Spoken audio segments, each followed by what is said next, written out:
그런즉 아볼로는 무엇이며 바울은 무엇이냐? 그들은 주께서 각각 주신 대로 너희로 하여금 믿게 한 사역자들이니라. 나는 심었고 아볼로는 물을 주었으되 오직 하나님께서 자라나게 하셨나니 그런즉 심는 이나 물 주는 이는 아무것도 아니로되 오직 자라게 하시는 이는 하나님뿐이니라. 심는 이와 물 주는 이는 한 가지이나 각각 자기가 일한 대로 자기 상을 받으리라. 아멘. 네, 인사드리겠습니다. 하늘 복 많이 받으십시오. 함께 기도하며 감사합니다. 네. 고린도전서 이제 9번째 나눔의 시간입니다.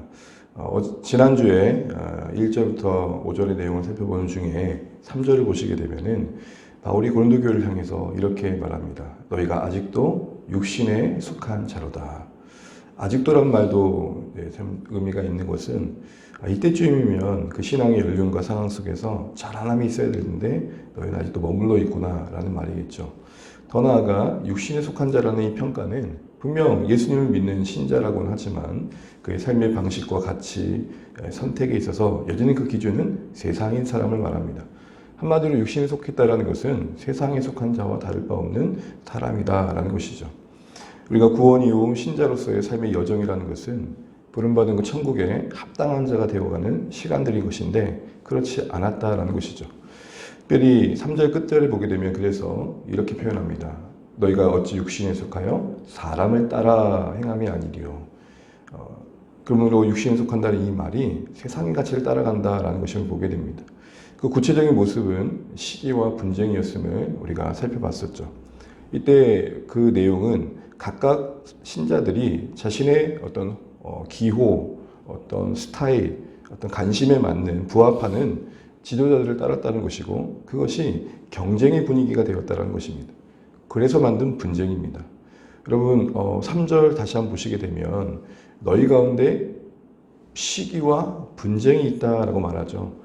분쟁 앞에 시기가 앞섭니다.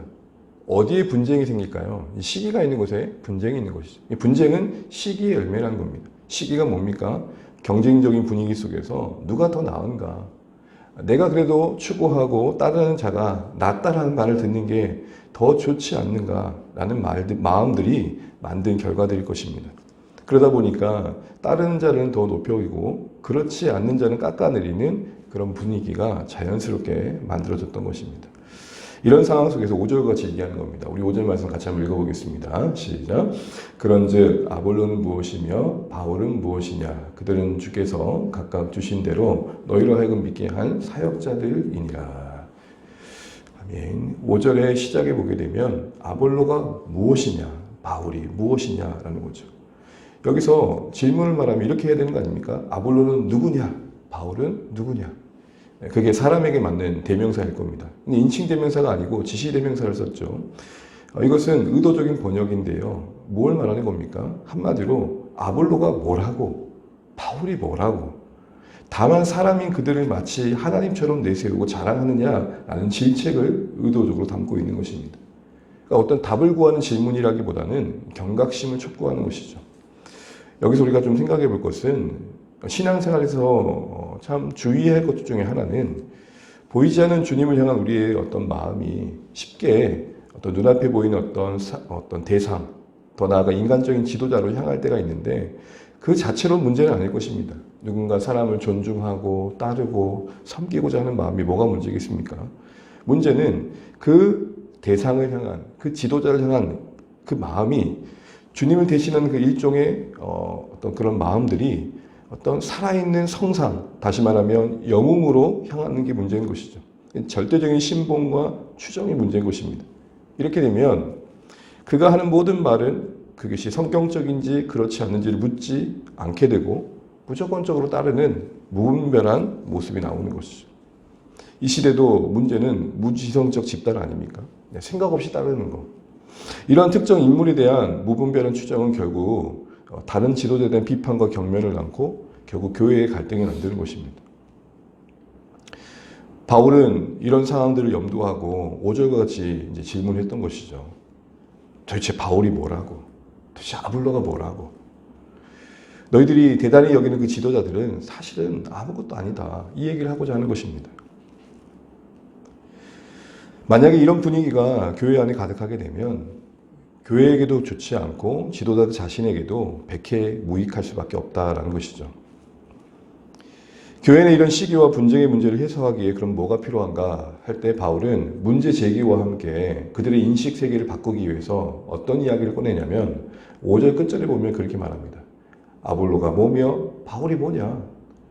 그들은 사실 하나님도 아니다 라고 말하면서 그럼 그들의 정체성이 뭐냐? 그들의 역할이 뭐냐라는 것이죠. 이 말은 지도자의 역할과 그 한계를 분명히 알 때에 교회 내에서 지도자에 대한 바른 관계를 만들 수 있다. 이 얘기를 하는 것이겠죠.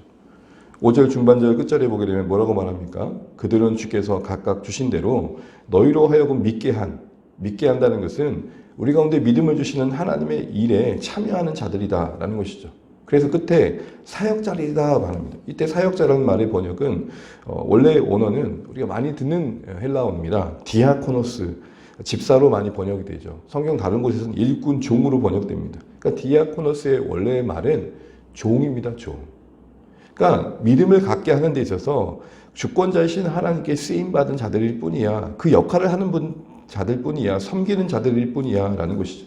다시 말해 그들은 섬기는 종이야 라는 것입니다. 특별히 여러분 디아코노스라는 말은 디아코니스라는 말의 합성어입니다. 디아와 코니스. 디아는 뭐뭐 가운데입니다. 코니스는 먼지입니다. 그러니까 먼지 가운데 있는 자들이다라는 겁니다. 여러분 당시에 이제 일꾼들을 보면 한번 그림을 그려보십시오. 주인이 이거 해라 저거 해라 하면 이리저리 바쁘게 분주하게 움직이다 보면 먼지가 일어날 거 아니에요. 그러니까 그 먼지 한복판에서 일하는 자들이라는 의미가 뭐냐? 디아코노스입니다. 한마디로 사역자다 이 말에 원래 원어의 의미에 연결시키면 그들은 먼지일 뿐이야 라는. 히브리어로 아담이란 말은 그의 이름이기도 하지만 사람이란 뜻이고 그 뜻은 먼지입니다. 그래서 너는 아담이니 아담으로 갈지니라 라는 말이 나오는 거죠. 너는 흙에서 왔으니 흙으로 갈지니라. 바울도 그렇고 아볼로도 그렇고 교회 모든 성도들이 하나님 앞에서 자신의 먼지임을 인식할 필요가 있음을 말하는 것입니다. 하나님의 종의 위치에 있음을 분명히 할 필요가 있다는 것이죠. 종에 있다는 것은 결정공짜가 아니라는 것이죠. 주인의 뜻에 종속되어 그 주인의 뜻을 따라 행동하는 자들이라는 것이죠. 각자에게 부여된 역할을 감당할 뿐이라는 겁니다. 이런 점에서 한계를 갖는 것입니다. 역할이 있지만 부여된 역할이라는 점에서 한계를 갖고 또 그 부여된 역할 속에서 일을 해가시는 분은 하나님이라는 점에서 한계를 갖습니다. 그래서 6절에 이렇게 말합니다. 우리 6절 한번 읽어보겠습니다. 시작. 나는 심었고 아볼로는 물을 주었을 때 오직 하나님께서 자라나게 하셨나니. 아멘. 먼저 첫 번째 상반부를 보시게 되면 바울은 심었다 그러고 아볼로는 물을 줬다 그럽니다. 일단 심는 것과 물 주는 것은 그 역할이 다르죠. 각각의 역할의 임무가 한계가 있음을 말하는 겁니다. 특별히 심었다라는 말의 의미는 고린도 교회와 연관해서 본다면 바울이 고린도 교회를 개척했기 때문에 쓰는 표현입니다. 그 뒤에 바울이 2차 전도여행을 마치고 3차 전도여행을 가기 전에 그 사이에 세워진 고린도 교회를 누가 양육하느냐? 아볼로가 양육하거든요. 그래서 물을 줬다라는 표현을 쓰는 겁니다. 교회를 세웠다라는 의미에서 심었다라는 의미이고 그 뒤에 교회를 세웠다라는 양육했다라는 점에서 아볼로가 물을 주었다는 표현으로 연결시켜주고 있는 것이죠. 각자에게 부여된 역할을 감당합니다. 그러니 다른 그 역할을 가지고 부여된 역할의 다름을 가지고 서로를 견제하고 비교하는 것 자체가 한마디로 터무니없다라는 겁니다. 그 역할은 다르지만 왜? 매 한 가지이기 때문입니다. 그래서 여러분 8절로 다시 한번 눈을 향하시면 심는 이와 물 주는 이 곧 바울과 아볼로는 하나다라고 말합니다. 한 가지다. 한 가지란 말이 무슨 말입니까? 매 한 가지란 말입니다. 그 일에 경중을 따를 수 없다는 겁니다. 심는 것도 물 주는 것도 그 각각의 의미가 있고 가치가 있다. 이 얘기를 하는 것입니다. 또 하나의 이야기를 6절에서 뭘 담아냅니까? 각각의 역할을 한계를 부여받고 있다는 그 한계도 있지만 또 하나의 한계는 아무리 수고해도 결국은 영혼의 생명을 주고 자라게 하시고 교회가 세워지게 하시는 은혜는 하나님 그분께 있다. 그래서 뭐라고 말합니까? 자라게 하시나니 라고 말합니다. 그 하나님이 자라게 하신다라는 것 말 앞에 바울은 의도적으로 중요한 단어 하나를 넣습니다. 6절 중앙에 보게 되면 오직 하나님. 그 일의 절대성은 하나님께 있다라는 겁니다. 한번 생각해 보십시오. 심었고 물을 줍니다. 그런데 자연 속에서 비가 너무 많이 오거나 비가 너무 안 와도 문제가 생기죠. 햇빛이 너무 가다하게 노출되거나 그렇지 않아도 문제가 생기죠. 결국은 하나님 손길에 달려 있음을 보여주고 계시는 겁니다. 특별히 여러분, 참 여기서 은혜가 되는 건 심었고 물을 주었대라는 게 과거입니다. 원어로도 과거로 되어 있습니다. 이미 지난 일이라는 겁니다. 이미 끝난 일이라는 겁니다. 그런데 자라게 하셨다는 말은 영문의 다른 성경을 보게 되면은 진행형으로 나옵니다. 헬라어로도 미완료입니다. 무슨 말입니까? 이미 바울과 아볼로가 했던 건 지난 과거이지만 그걸 붙들어 여전히 사용하시사 일하시고 열매 맺게 하시는 분은 하나님이시다라는 겁니다. 여기서 우리가 위로를 받고 소망을 갖습니다. 사랑하는 주안의 가정 여러분, 우리는 이 땅에서 수고합니다. 그런데 그 수고가 열매 맺는 것을 보는 데 있어서는 우리에게 제한이 있습니다. 수고하며 열매를 보는 기쁨을 누리는 인생들도 있지만 다만 수고하다가 끝날 수 있습니다. 우리는 심었고 우리는 주었고로 끝날 인생입니다. 그런데 그것이 사라지게 하지 않으시고 그것을 들어 여전히 일하시는 하나님이 계시다는 사실이 신자된 우리가 디아코노스로 살아갈 때에 가질 소망이라는 것입니다. 가끔 우리에게 찾아오는 감정이 뭡니까? 허망함 아닙니까? 허망함. 내가 이렇게 한다고 무슨 소용이 있겠노? 내가 이렇게 기도한다고 무슨 은혜가 있겠노? 내가 이렇게 했습니다고 당장 나타나지 않는, 당장 변하지 않는 상황들은 우리를 참 무력하게 만듭니다. 그런데 여러분, 그건 과거입니다. 우리가 하는 것들은 다 과거가 됩니다. 그러나 현재 하나님이 그 과거였던 일들을 들어서 사용하시는 것이죠. 이런 의미에서 우리가 디아코노스로, 종으로 섬기는 이로 부름받은 삶의 자리에서 우리의 역할의 한계를 인정하고 더 나아가 그 모든 일은 하나님께 달려있다는 주권을 인정하는 정직한, 겸손한 그 한계를 인정하는 가운데 우리가 하나님 앞에 설 필요가 있다는 것이죠. 이런 고백을 하는 신자들이 하는 결론은 바로 7절에 나옵니다. 우리 7절 읽겠습니다. 시작. 그런즉 심는 이나 물 주는 이는 아무것도 아니로되. 예, 아무것도 아니로되. 한마디로 뭡니까? I'm nothing이죠. 자신이 종임을 아는 자, 그리고 각각의 부여된 역할에 한계가 있는 것을 인정하는 자, 그 모든 걸 이루신 분이 하나님이심을 보는 자는 결국 어디에 서느냐? I'm nothing. 바울이 왜 이런 이야기를 할까요? 고린도 교회 안에 왜 자기들을 자꾸 특별하게 여기고 누군가를 특별하게 여겨 같이 특별해지려고 하느냐라는 생각 속에 바로 이런 의식이 부재하다는 거죠. 결국 우리 모두가 하나님 앞에 먼지라는 사실. 우리는 먼지다. 우주 속의 먼지일 뿐이다. 아무것도 아니다. 이런 결론에 서지 않는다면 결국은 자랑하게 되고 우쭐대게 되고 같은 맥락에서 또 낙심하게 되는 거죠. 여러분, 모세 인생을 생각해 보십시오. 우리가 너무 잘 알고 있는 모세 인생, 궁정에서 왕으로 있었을 때, 왕자로 있었을 때 그 권력을 가지고 자신이 뭔가 대단한 사람이라고 I'm something, 대단한 뭔가라고 됐을 때 했던 일이 고작 애국 군사 한 명을 의분에 쳐 죽인 거 외에는 아무것도 못한. 그런데 도망쳐 강야에서 진짜 그가 뭔지를 알았을 때쯤에는, 정말 아무것도 아니라고 할 때쯤에는 이스라엘을 구원하는 일에 쓰임받습니다. 우리가 아무것도 아닐수록 하나님이 더 드러나는 것이고, 우리가 아무것도 아닐수록 하나님을 의지하게 되는 것이고, 우리가 아무것도 아닐수록 쉽게 낙심치 않게 될 것입니다. 이런 삶을 살기 위해서 우리가 또 놓치지 말아야 할 한 가지가 있으면 바울은 말합니다. 우리 8절 읽고 마치겠습니다. 심는 이와 물 주는 이는 한 가지이나 각각 자기 일한 대로 자기의 상을 받으리라. 각각 자기 일한 대로 자기 상을 받으리라. 오늘 바울은 중요한 거 한 가지 더 이야기해 줍니다. 심는 것과 물 주기의 경중을 따지지 않습니다. 무슨 일을 했냐가 중요한 게 아니라는 겁니다. 어떤 일을 하든 그 일에 임하는 자세가 중요함을 말합니다. 한마디로 절대평가라는 것이죠. 그래서 각자 행한 대로. 우리가 하나님 앞에 설 때 이 땅에서 누구보다 더 나았느냐로 쓰는 게 아니라는 것이죠. 네가 누구보다 더 잘했다라는 걸로 평가받는 게 아니라는 것이죠. 이런 의미에서 지금 여기서 우리에게 어떤 일과 어떤 상황이 주어지든 그 상황 속에서의 최선이 정말 하나님이 보시는 삶의 가치임을 다시 한번 알게 됩니다. 그러기에 나중에 또는 더 나아지면 이라는 고백보다는 지금 여기서 허락하신 만큼, 보여주신 만큼, 알게 하신 만큼, 감당하게 하시는 것만큼 우리에게 주어진 일들을 임해 가는 것, 이게 하나님께서 우리에게 원하시는 모습이라는 것이죠. 기억하십시오. 각자 자기가 일한 대로. 이 땅에서 내가 누구보다 더 잘했기 때문에, 더 우수했기 때문에 받게 되는 게 상이 아니라는 것입니다. 바로 이러한 시선을 통해서 다시 한번 고린도교회 성도들에게 자신을 돌아보게 합니다. 각각 자기가 일한 대로 상을 받는다고 하니 자기를 돌아보는 것이 최선이겠죠. 말씀을 맺겠습니다. 바울은 뭐며 아볼로는 뭐냐?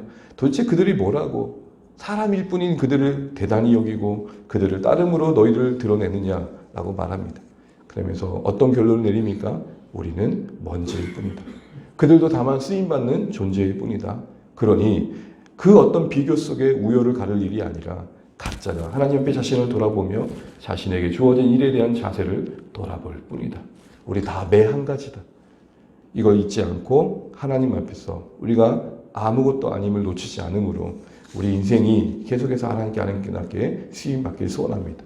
더 나아가 이거 잊지 마십시오. 우리는 심고 끝날 것입니다. 나누고 끝날 것입니다. 그러나 소망이 있는 것은 그 모든 걸 놓치지 않고 붙드셔서 결국은 한 인생을 바꾸시고 교회를 세우시고 어느 누군가를 되돌아오게 한 일에 쓰시는 분은 하나님이십니다. 이런 의미에서 우리가 다시 한번 마음을 추스리고 우리의 역할에 마음 다하여 신실함을 다할 수 있는 그 결단이 있는 오늘의 말씀 되시기를 주의 이름으로 축복합니다. 찬양하겠습니다. 찬송가 331장입니다. 찬송가 331장 찬양하겠습니다. 331장입니다.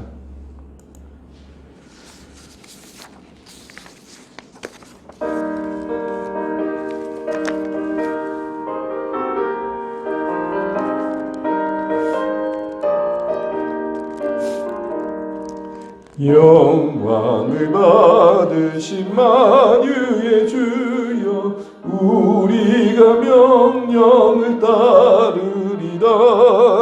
베푸신 은혜를 감사히 알고 진실한 마음으로 섬기겠네. 구주의 은혜 주시는 대로 영원히 받들어 섬기겠네. 찬송하겠네. 생명을 주시는 구주로다. 구주를 높이고 잘 공경하여 온유한 마음으로 섬기리다.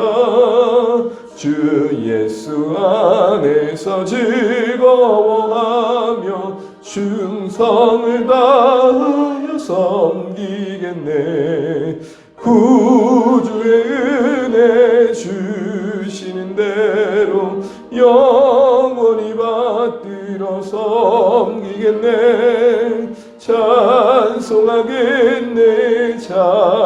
찬송하겠네. 생명을 주시는 구주로다.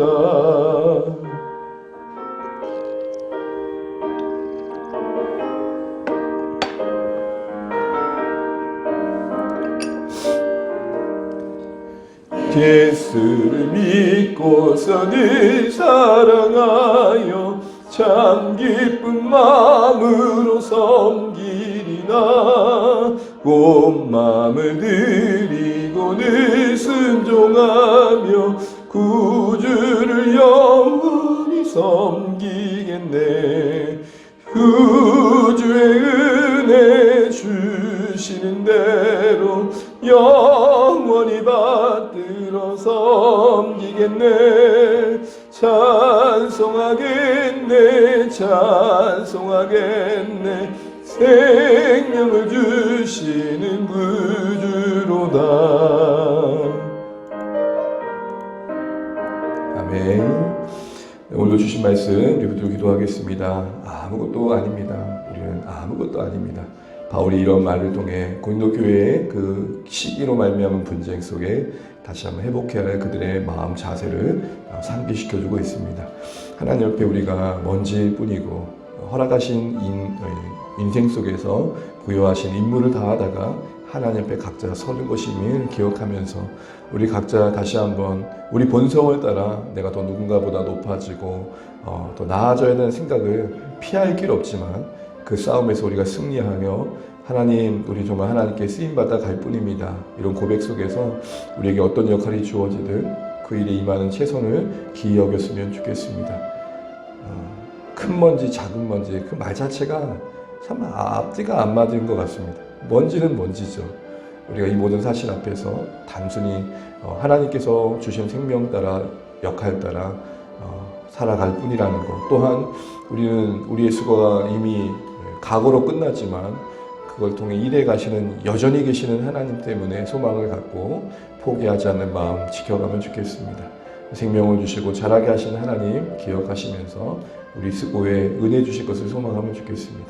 주안의 공동체가 이렇게 말씀 안에서 계속 한물결 될 수 있도록 우리 안에 또 하나님께서 부르신 목적에 한 마음 한뜻 될 수 있도록 기도해 주시고 허락하신 영혼들 잘 감당하면 좋겠습니다. 특별히 가족들, 돌아갈 영혼들, 와락을 앞두고 우리가 품어야 될 영혼들을 다시 한번 하나님 우리 마음에 품게 해주시도록, 섬길 수 있도록 기도해 주시기 바랍니다. 사랑하는 우리 성도님들의 일상의 은혜 임하게 하시되, 특별히 잠 못 자고 또 때로는 육신의 한계 속에서 어려움을 겪고 있는 우리 사랑하는 성도님들의 건강의 연약함의 자리를 찾아가 주셔서 회복시켜 주시고 은혜 주시도록 강건할 수 있도록 또 기도해 주시기 바랍니다. 이제 졸업 시즌이고 또 새학기, 새학년을 맞이하는데 우리 자녀세들이 소망을 가지고 맞이할 수 있도록 기도해 주시기 바라고, 오늘 이번 한 달 우리가 다음 세대를 더 많이 기억하고 기도하면 좋겠습니다. 우리도 이 나라의 민족을 위해서 세우신 지도자들이 하나님 앞에서 부끄럽지 않도록 각자의 역할을 잘 감당할 수 있도록 기도해 주시고 이 땅의 교회를 위해서 기도해 주시기 바랍니다. 함께 또 기도하시다 오늘도 주님의 승리하시길 축복합니다. 기도하겠습니다. 하나님의 은혜를 감사합니다. 우리를 붙들어 오늘 여기까지 있게 하시고 주의 백성 삼아주심을 감사합니다. 하나님, 우리가 하나님 앞에 낯쓰임을 기억하고 하나님 부여하신 그 생명과 역할, 하나님의 삶을 따라 감당할 뿐임을 고백하게 하시고 우리가 그 무엇을 드러내어 자랑할 것이 없음을 알게 하시고 우리는 먼지입니다. 하나님, 우리는 하나님 앞에 먼지이고 하나님 아무것도 아님을 고백합니다. 이것이 우리의 삶을 지키는 지혜임을 기억하게 하시고 우리의 최선을 다하게 하시되 그 최선을 따라 일하실 하나님을 잊지 않게 하여 주옵소서. 하나님, 우리는 다만 수고할 뿐이고 그 수고가 하나님 손에 들려져 열매 맺게 하시는 것을 우리가 기대하며 소망케 하여 주십시오. 사랑하는 주안의 가족들을 붙들어 주시고 은혜 안에 거하게 도와주십시오. 하나님, 강건하게 도와주십시오. 하나님, 무엇보다도 연약함 가운데서 건져주십시오. 우리 사랑하는 가족들, VIP들을 주님 기억하여 주시고 우리 자녀 세대를 하나님께서 붙잡아 주시옵소서. 감사합니다. 주님, 은혜를 베풀어 주십시오. 이 나라의 민족을 기억하시고 이 땅의 어려움을 하나님께서 긍휼히 여겨주시며 하나님, 나라가 이 땅의 주의 교회를 통해 계속해서 이루어가게 하여 주옵소서.